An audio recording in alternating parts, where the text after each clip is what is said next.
반갑습니다. 오늘도 우리 주의 은혜로 평안한 성일이 되어지시기를 축복합니다. 저는 이 강단에서 정치적인 이야기를 가급적이면은 안 하려고 합니다. 그런데 지금 우리나라의 형편이 금방 무너져도 당연한 것 같은 그런 무중부의 상태에 이르렀습니다. 대통령도 없고 국무총리도 없고 외세를 막을 국방부 장관도 없고 내부 행정을 담당해야 될 행정안전부 장관도 없고 중요 범죄를 담당해야 될 중앙지검장도 없고 모든 공무원들의 부패를 감독해야 될 감사원장도 없고 치안을 감당해야 될 경찰청장도 없습니다.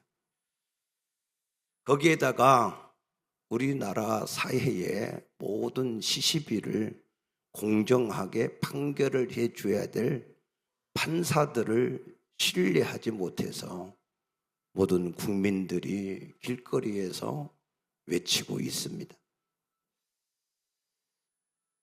거기에다가 세계 패권국인 미국의 새로운 대통령이 취임하는 자리에 우리나라를 대표해서 가서 외교 활동을 활발하게 해야 될 그런 대표도 분명해 보이지를 않습니다.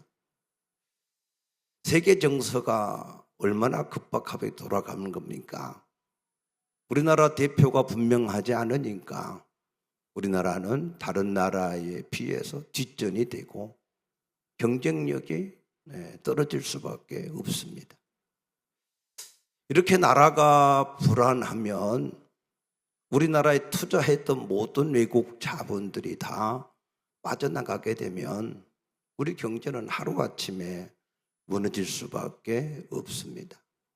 그런데 이런 나라의 심각함을 인식하고 나라가 위기 가운데 있다, 어떻게 하든지 나라를 살려야 된다 하는 그런 의식을 가지고 정치하는 그런 사람들도 안 보이고 그러한 염려를 하는 사람들이 별로 없는 것 같습니다. 방송에 나와서 얘기를 하는 사람들도 정말로 나라를 생각하고 말하는 사람들을 별로 볼 수가 없습니다. 에스겔서 22장 30절에 보면 성을 쌓으며 성 무너진 데를 가로막고 서서 하나님 앞에 이 성을 불쌍히 여겨달라, 그렇게 강구하는 사람을 하나님이 찾으셨는데 그 사람들 가운데 한 사람도 그런 사람이 없어서 하나님의 진노를 그 땅에 쏟았다라고 말씀하셨습니다. 그러므로 여러분, 우리는 지금 나라를 위해서 기도를 해야 될 때인 줄로 믿습니다. 나라가 없으면요, 교회도 없어요. 교회가 없으면 우리 신앙생활도 제대로 할 수가 없습니다. 그래서 우리가 이때에 오직 하나님만이 우리를 이 환난 가운데서 구원할 수 있는 줄로 믿으셔서 함께 기도의 자리에 나오시기를 축복합니다. 역대하 20장에 보게 되면 여호사밧이라고 하는 사람이 남유다의 왕으로 있을 때에 모압과 암몬과 마온 사람들이 연합국을 형성해서 그래서 이 여호사밧을 치러 왔습니다. 그때 이 여호사밧 왕이 하나님의 전 셋들에 서서 그 회중들을 모아놓고 이렇게 기도했습니다.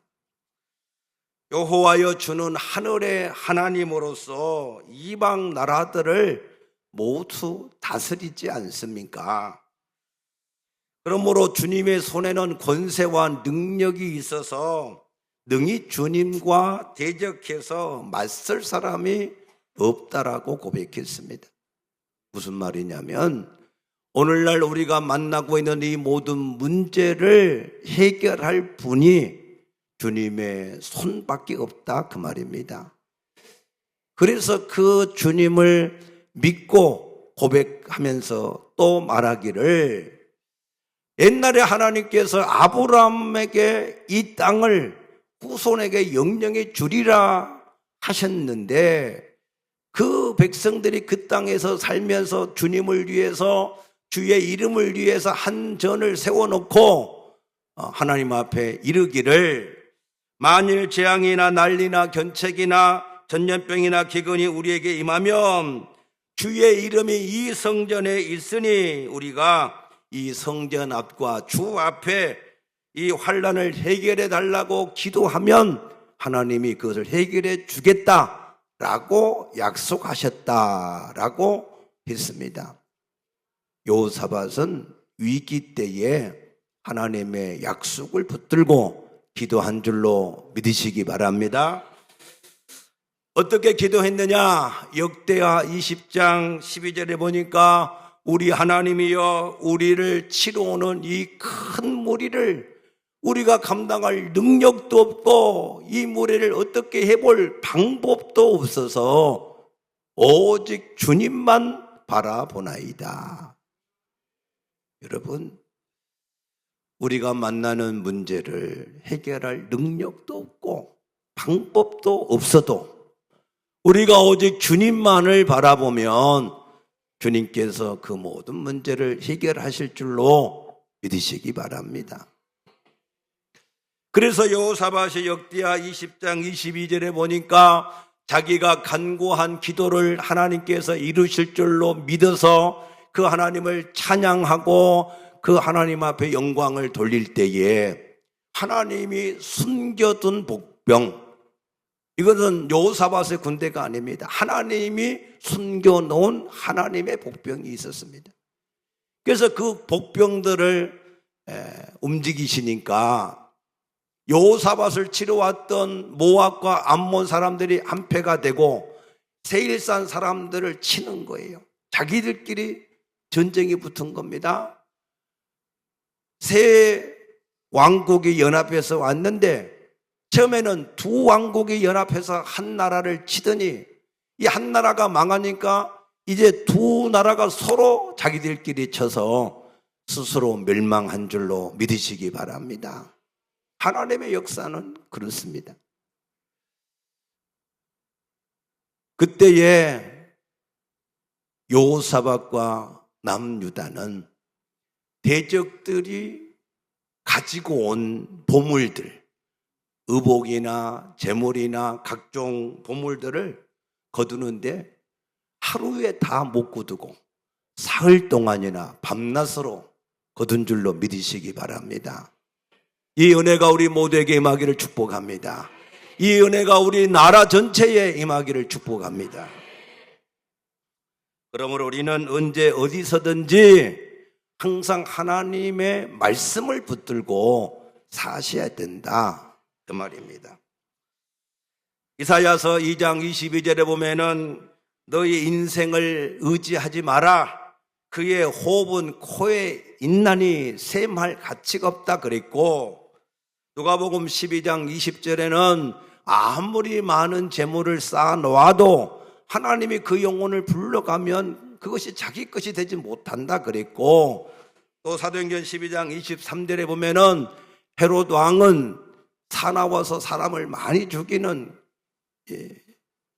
야고보를 칼로 목베어 죽이는 이런 왕이었지만, 그러나 하나님이 세우신 것을 알지 못하고 영광을 하나님께 돌리지 않고 자기의 영광만 취할 때 하나님이 벌레를 보내서 죽게 하셨다라고 말씀하셨습니다. 그러나 이사야서 40장 8절에 보면 풀은 마르고 꽃은 시드나 우리 하나님의 말씀은 영영이 서리라 한다 그랬습니다. 이 세상이 어떻게 변하든지 하나님은 하나님의 말씀대로 세상을 운영해 나가시는 것을 믿으시기 바랍니다. 오늘 본문의 말씀은 출애굽기 1장 8절에 보면은 요셉을 알지 못하던 새 왕이 일어났다 그랬습니다.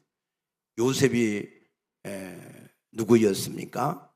애굽의 7년 대풍년과 7년 대흉년이 있는 꿈을 바로가 꾸었을 때 그 꿈을 해몽을 해 주었을 때 바로가 요셉에게 이 7년 풍년과 흉년을 어떻게 처리해야 될지 총리를 주어서 직분을 주어서 해결하라고 해서 요셉이 그 7년의 풍년과 흉년을 잘 해결했습니다. 만약에 요셉이 아니었으면요, 그러면은 그 꿈도 해몽을 못해서 7년 풍년이니까 이제 다 됐구나 싶어가지고 날마다 먹고 마시고 화랑방탕하게 아마 그들이 살았을 겁니다. 그러나 막상 7년의 흉년의 때는 먹을 것이 없어서 그들은 다 망할 수밖에 없었을 겁니다. 한마디로 말해서 애굽은 망할 수밖에 없는데 요셉의 지혜로, 하나님이 주신 지혜로 그 애굽을 더 이전보다 부강한 나라로 만들어준 사람이 요셉이었습니다. 믿습니까? 그런데 그 은혜를, 요셉은 애굽의 은인인데 그 은혜를 오래 기억하지 못하고 금방 잊어버렸다 그 말입니다. 그래서 오히려 그 요셉의 족속인 이스라엘 백성들을 자신들의 종을 삼고 온갖 학대를 다 했습니다. 사실 애굽은 제국으로 클 수 있는 나라였습니다. 그러나 애굽은 한 번도 제국의 나라를 이루지 못했습니다. 아수르 제국, 바벨론 제국, 페르시아 제국, 헬라 제국, 로마 제국이 형성되고 무너지는 그 과정 속에서도 애굽은 고대 근동 지역의 굉장한 강성한 나라였지만 한 번도 제국이 되지 못했습니다. 제국이 될 수 있는 절호의 기회를 잊어버렸습니다. 왜 그렇습니까? 그들은 요셉이 베풀어준 은혜, 하나님이 요셉을 통해서 베풀어준 은혜를 그들이 잊어버렸기 때문에 그렇습니다. 그래서 이스라엘 백성들이 출애굽을 해서 나갈 때 바로가 계속해서 그것을 막다가 10가지 재앙을 만났는데 그 7번째 재앙이 일어났을 때 출애굽기 10장 7절에 보면 바로의 신하들이 바로에게 말하기를 왕은 아직도 애굽이 망한 줄을 알지 못하시나이까 라고 했습니다. 7번째 재앙만으로도 그들은 벌써 나라가 완전히 망할 정도로 초토화 됐다는 거예요. 그런데 거기에다가 8번째 메뚜기의 재앙, 9번째 흑암의 재앙, 10번째 장자 재앙이 더해졌고 또 그들이 이스라엘 백성들 쫓아가다가 홍해에서 수장을 당했으니 더 이상 애굽은 이제 제국이 될 수 있는 기회를 얻지 못한 것이 된 겁니다. 우리가 하나님 앞에 항상 하나님의 은혜를 기억하고 사셔야 우리가 하나님 앞에 더 좋은 은혜와 복을 누릴 수 있음을 기억하시기를 축복합니다. 그래서 우리가 하나님 앞에 항상 기억해야 될 은혜가 3가지가 있는데 첫째는 로마서 5장 8절에 보면 우리가 아직 죄인 되었을 때 그리스도께서 우리를 위하여 죽으심으로 우리에 대한 하나님의 사랑을 확증하셨다 그랬습니다. 우리는 아무 자격이 없는데, 아무런 조건이 갖추지 못했는데 그냥 우리를 있는 그대로 사랑하셔서 하나님이 그 아들 우리 주 예수 그리스도를 대속의 제물로 내어주심으로 우리가 구원을 얻게 됐다 그 말입니다. 이 은혜는요, 우리가 이 세상에서 어떤 일을 만날 때보다도, 어떤 힘들고 어려운 일을 겪을 때보다도 그것보다 더 큰 은혜인 것을 믿으시기 바랍니다. 그래서 항상 우리가 하나님 앞에 이 감사를 잊어버리시면 안 됩니다. 믿습니까? 둘째는 빌레몬서라고 하는 성경에 보면 바울이 오네시모라고 하는 사람을 내가 갇힌 자 중에서 낳았다 그랬어요. 바울은 독신인데 뭘 어떻게 낳았겠어요?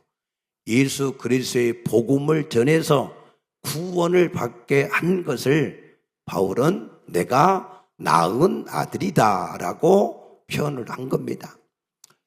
그래서 바울은 오네시모의 영적인 아버지가 된 거예요.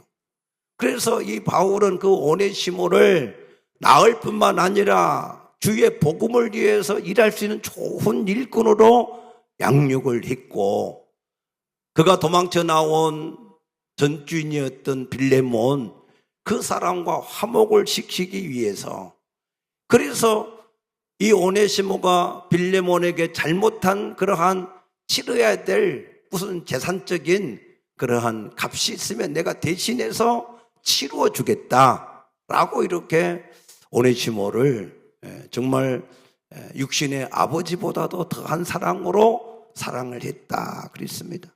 물론 빌레몬도 사도 바울에게 복음을 듣고 구원받아서 복음에 빚진 사람이라 바울이 부탁한 것보다 더 잘할 줄로 믿었다 그랬습니다.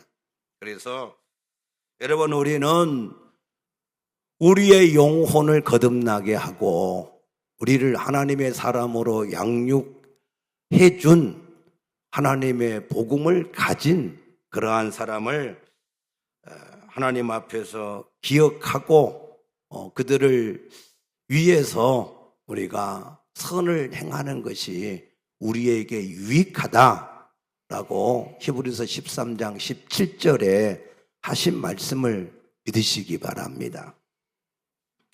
이번에 학생회 수련을 우리 제주 주영신학교에서 했는데 우리 학생들 그 일정을 같이 이렇게 해서 우리 차도 이렇게 대여를 해주고 가이드를 하는 목사님이 있습니다. 김창환 목사라고 제 후배가 되는 분인데 저도 신학교 졸업하고 처음 만났어요. 그러니까 30년 훨씬 넘은 거죠. 그런데 처음 만나서 이렇게 얘기를 하는데 제주도에 가서 목회를 처음 하러 갔더니 원래 있던 그 담임 목사하고 성도들이 싸워서 그 교회 성도들이 또 한 절반 나가버리고, 또 그런데 또 자기들끼리 또 싸워서 또 절반 나가버리고, 또 자기하고 싸워서 또 나가버리고, 그래가지고 교회가 완전히 풍비박산이 나서, 그래서 하나님 앞에 엎드려서 회개하고 말씀을 읽고 말씀을 암송하는데 한 가지가 기억났대요. 그분이 옛날에 여기 고촌에 있는 태광교회에 전도사로 있었는데 그때 있었던 목사님이 방승태라고 하는 목사님인데 그분이 이제 은퇴를 하셨어요. 근데 자기가 옛날에 전도사로 있을 때 목사님한테 잘못한 것이 생각이 나서, 그래서 목사님 이렇게 식사라도 한번 대접을 해드려야 되겠다 해서 전화를 드리고, 그래서 계좌번호를 주시면 식사를 이렇게 비용을 좀 보내드리겠다 그랬는데, 처음에는 한 10만 원 이렇게 드리려고 했는데, 그래도 내가 대접을 하려면 직접 가서 해야 되는데 비행기 타고 왔다 갔다 하고 대접하려면 30만 원 들지 않겠냐 해서 30만 원을 보냈다는 거예요. 여러분, 30년 전에 30만 원이면 큰 돈입니다. 그렇죠? 그런데 그 목사님이 너무 고맙게 생각하고 감사하고 그랬는데, 근데 그 이후로 이렇게 전도의 문도 열려지고 사역의 문도 열려지고, 그래서 복음을 전하기 위해서 여행사를 이렇게 하게 되었다는 겁니다. 그래서 그 차 안에서 손님으로 오시는 많은 이렇게 교회 분들에게 간증도 하고, 그분이 CBS 간증 새롭게 하소서인가 거기에도 아마 한번 나왔을 거예요. 그래서 이렇게 하는데, 제주도에 가면은 방죽교회라고 있어요. 이 사방을 물에다가 이렇게 중간에 성전을 세웠는데, 그 성전은 누가 세웠느냐면 그곳에 골프를 치러 오는 기독교의 이제 이 사람들이, 여기가 경치가 좋으니까, 그러니까 여기다가 우리가 돈을 모아서 관광하러 오는 사람들을 위해서 예배당을 하나 만들자. 그래서 각자 10억씩 이렇게 내가지고 그 교회를 아주 이렇게 세련되고 예쁘게, 돈에 구애받지 않으니까 아주 이렇게 잘 지었습니다. 그런데 이 방죽교회의 그 목사님이 이제 관광 안내를 하는 그러한 사람들이 이제 안내를 받고 주일날은 거기 방죽교회 와서 예배를 드린다고 하길래, 그러지 말고 어차피 한 번 예배 드리고 갈 거면 우리 교회 와서 예배를 좀 드려달라. 그랬더니 그분들이 와서, 그래서 예배를 드리는데 교회가 하도 어렵고 힘들어 보이니까 강대상도 낡고 그러니까 그 자리에서 즉시 1,800만 원의 헌금을 해서 크리스탈로 강대상을 새롭게 만들어 주었다. 아멘입니까? 은혜를 알고 감사했더니 사역의 문도 축복의 문도 그렇게 열려졌다라고 저한테 이번에 간증을 하시더라고요. 이번에 처음 들은 이야기입니다. 여러분, 하나님 앞에서 복이 있는 사람이 되시기를 축복합니다. 세 번째는 우리가 항상 기억하고 감사해야 될 것은 무조건적인 사랑을 가지고 우리를 사랑하시는 육신의 부모의 은혜, 그 은혜를 기억하고 항상 감사하며 살 수 있게 되기를 축복합니다. 이것은 에베소서 6장 1절에서 3절에 약속되어진 하나님의 축복의 언약이다 그랬어요. 그래서 육신의 부모를 잘 섬기면 이 땅에서도 잘 되고 장수의 복을 누린다 하신 것을 기억하시기 바랍니다. 이 세 가지는 하나님이 세운 질서예요, 질서. 우리를 창조하신 하나님께 항상 감사하고, 우리를 구속하신 그 하나님께 감사하고, 우리의 영혼을 거듭나게 하고 양육해준 그 목회자에 대해서도 감사하고, 또 우리 육신을 위해서 이렇게 헌신해준 부모에게 감사하는 것은 하나님이 만들어 놓은 창조의 질서입니다. 그래서 여러분들의 그 질서 안에서 잘 행하시면 하나님의 복이 흘러갈 줄로 믿으시기 바랍니다. 그래서 이 요셉을 알지 못하는 이 세 왕이 그래서 점점 이제 마음에 불안한 거예요. 이스라엘 백성들이 점점 번성하고 강성해지니까, 그래서 이것들을 그대로 놔두면 우리 대적이 우리를 치러 왔을 때에 그들과 연합돼서 우리를 패하게 하고 도망갈 것이다. 그러니까 그들을 사전에 세력을 줄여야 된다 해서, 그래서는 그들에게 감독자들을 세우고 그들에게 무거운 짐을 지워가지고 해롭게 해서 바로의 국고성 비동과 람셋을 짓는 일에 그들을 내몰았습니다.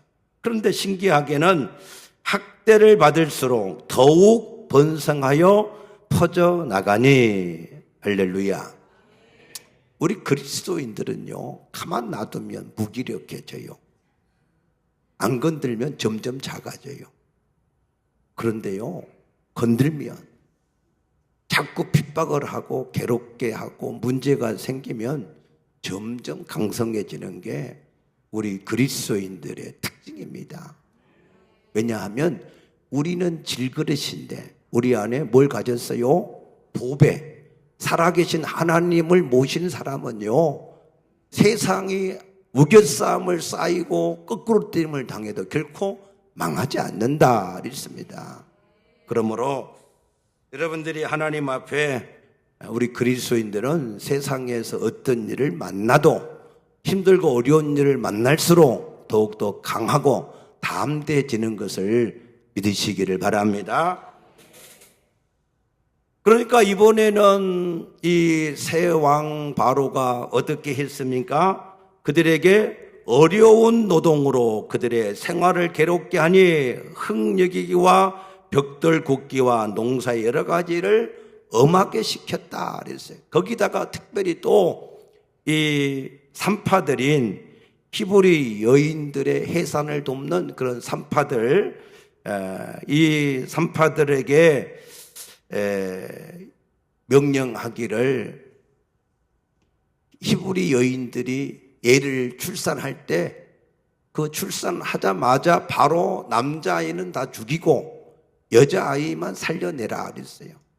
그래서 시부라라 하고 부하라고 하는 두 산파가 그 명령을 받았지만, 그러나 왕의 명령을 어기고 하나님을 두려워해서 그 산의 아이들을 다 살렸다 그랬습니다.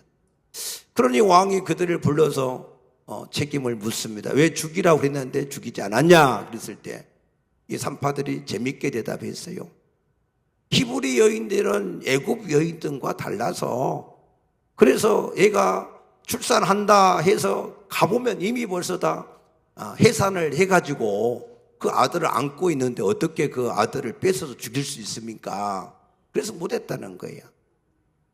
우리가 하나님 말씀대로 살려고 하면 하나님께서 우리를 피할 길을 내시고 세상을 이길 지혜를 주시는 것을 믿으시기 바랍니다. 그러므로 20절 말씀 보니까 하나님이 그 산파들에게 은혜를 베푸시니 그 백성은 번성하고 매우 강해지니라. 그 산파들은 하나님을 경외하였으므로 하나님이 그들의 집안을 흥왕하게 하셨더라. 믿습니까? 어떤 세상 속에서도 말씀을 붙들고 살면 하나님이 책임지시는 것을 믿으시기 바랍니다. 그러면 왜 이스라엘 백성들은 그 애굽에서 그 많은 고난을 당하면서도 그들이 계속해서 번성하고 강해질 수가 있었는가 하는 거예요. 그 이유는 딱 하나입니다. 하나님께서 하셨다. 믿습니까? 창세기 46장에 보면 이제 야곱이 자기가 이 죽은 줄로 알았던 요셉, 그 요셉이 애굽에서 총리가 되었다. 그래서 그 온 가족을 초대해서 애굽으로 오라고 하는 초청을 받았을 때 이 야곱은 마음에 두려움이 생겼어요. 하나님이 아브라함과 이삭과 야곱을 통해서 이 땅에 약속을 주시면서 이 땅에 거하면 내가 너와 함께 하면서 복을 주겠다 그랬는데 그 땅을 내버리고 애굽으로 내려가면 어떻게 될까 하는 두려움이 있었습니다. 그래서 브엘세바, 이 가나안 땅의 제일 꼭대기는 단이고 제일 밑에는 브엘세바예요. 지역명이 브엘세바에서 더 내려가면 애굽이에요. 그래서 쭉 야곱이 내려오다가 마지막 브엘세바에서 하나님 앞에 희생 제사를 드리고 간절하게 기도할 때 하나님이 이상 중에 나타나셔서 야곱아, 애굽으로 내려가는 것을 두려워하지 마라. 내가 너를 애굽으로 내려가게 해서 거기서 내 민족을 큰 민족이 되게 할 것이다. 믿습니까? 왜냐하면 아브라함, 이삭, 야곱은 부족이에요. 부족. 하나의 족장 그룹밖에 안 돼요. 근데 그 땅을 점령하려면 그 힘 가지고는 아무것도 못해요. 그러니까 하나님이 그 민족을 애굽에다가 가장 안전한 곳에 두셔서 부족을 하나의 민족이 되게 하신 것을 믿으시기 바랍니다. 그러면서 하나님이 나도 너를 따라서 같이 가겠다. 그래서 하나님이 그 일을 이루어 가시니까 사람이 감당이 안 되는 거예요. 하나님이 하시는 일은 사람이 아무리 막으려고 해도 막을 수가 없습니다.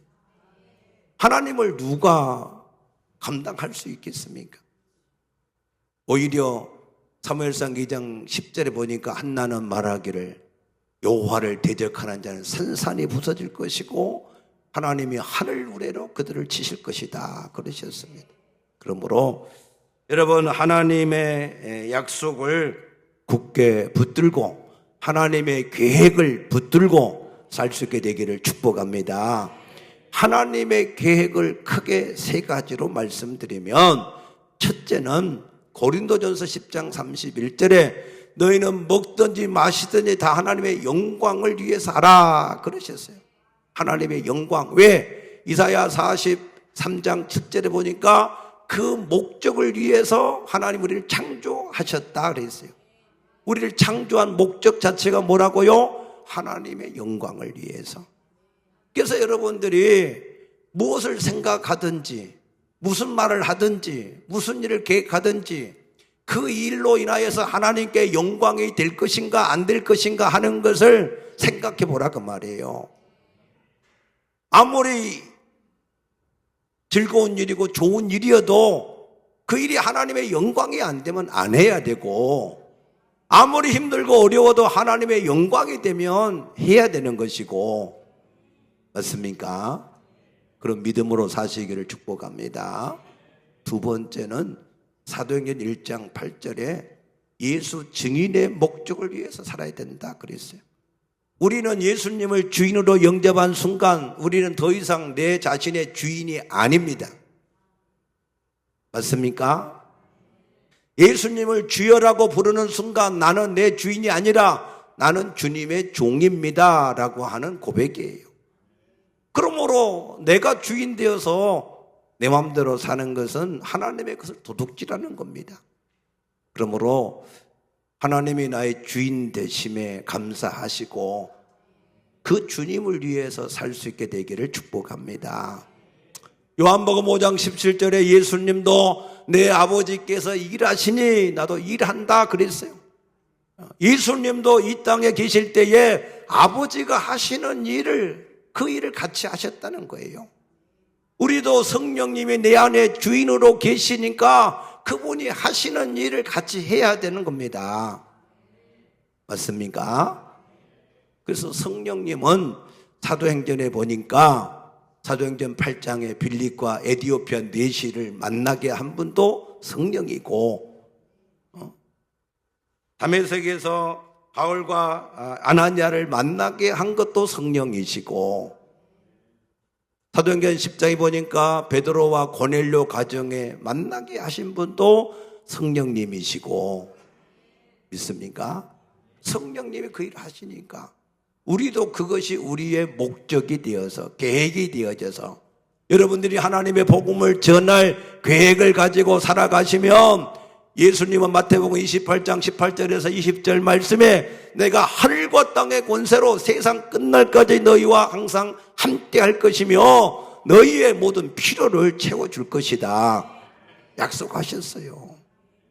여러분들이 진실로 하나님의 영광을 위해서, 하나님 복음 전파의 목적의 계획을 위해서 무슨 일을 하든지 간에 하시면 하나님이 여러분의 모든 필요를 채우실 것을 믿으시기 바랍니다. 하나님의 마지막 계획은요, 하나님을 온전히 믿어주시기 원해요. 하나님 우리한테 아무것도 요구하는 게 없습니다. 우리의 가진 재물은 하나님께 넘쳐나고, 우리의 모든 이 하나님께 드리는 이 구약의 제사 이런 것들은 산에 늘려져 있고 모든 게 다 주님의 손에 있기 때문에 하나님이 우리한테 요구한 거 딱 한 가지예요. 하나님을 믿으라는 거예요. 하나님을 아버지로 믿고 하나님을 선한 목자로 믿으라는 거예요. 히브리서 11장 6절에 보니까 믿음이 없이는 하나님을 기쁘시게 하지 못한다 그러셨잖아요. 하나님은 자기를 믿는 자, 자기를 의지하는 자에게 능력을 베푸십니다. 여호와의 눈은 온 땅을 두루 감찰하시어서 전심으로 자기를 찾는 자들에게 그의 능력을 베푸신다 하신 것을 믿으시기 바랍니다. 마지막으로 말씀드립니다.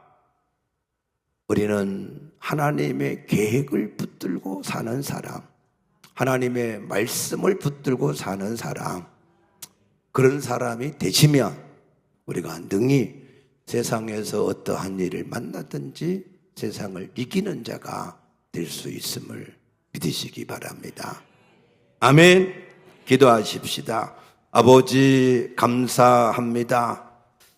세상이 시끄럽고 복잡합니다. 당장에 무슨 일들이 우리 앞에 나타날지 우리는 알지를 못합니다. 그러나 주여 우리가 주님의 말씀을 붙들고 주님의 계획을 위해서 살아갈 때 주님이 우리와 함께 하심으로 어떤 세상 속에서도 능히 이기게 하시는 하나님이신 것을 믿습니다. 주여 도우시옵소서. 우리 모든 성도들이 이 사실을 다시 한번 기억하게 도와주시어서 하나님의 말씀 위에 서게 하시고 하나님의 계획을 붙잡고 사는 우리 모든 성도들이 되어질 수 있도록 도와주시옵소서. 감사하며 예수님 이름으로 간절히 축복하며 기도드리옵나이다. 아멘.